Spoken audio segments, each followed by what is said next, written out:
chaîne Art Éducation. Nous sommes ici en direct du Ballet des Beaux-Arts de Lille pour une exposition exceptionnelle intitulée Open Museum Music. C'est parti pour la visite. L'élégance et la douce harmonie de ce concerto, interprété par Paco de Lucca, nous laisse imaginer la promenade de la jeune femme dans ce jardin italien de la Renaissance. La tristesse, la surprise puis la joie qu'elle éprouve quand elle comprend que celui qu'elle aime si fort est toujours vivant.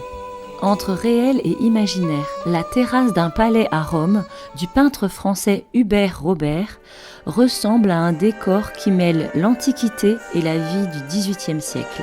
L'esthétique de cette peinture de ruines est éminemment romantique.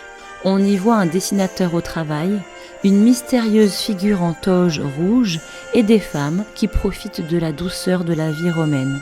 Le paradis ressemble chez Véronèse à un vaste hémicycle où siège la foule des élus. Pour Alexandre Bloch, cet extrait de la symphonie numéro 8 de Gustave Mahler épouse parfaitement le mouvement du tableau dont la construction est pyramidale.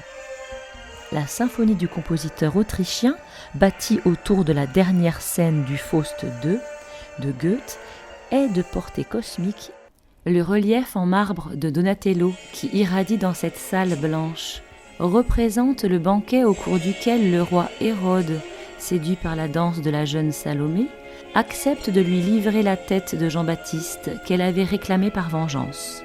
Le compositeur allemand Richard Strauss lui consacre un air d'opéra. La mère de Claude Debussy, et Jeux de vagues en particulier, représente pour Alexandre Bloch le summum de l'impressionnisme musical.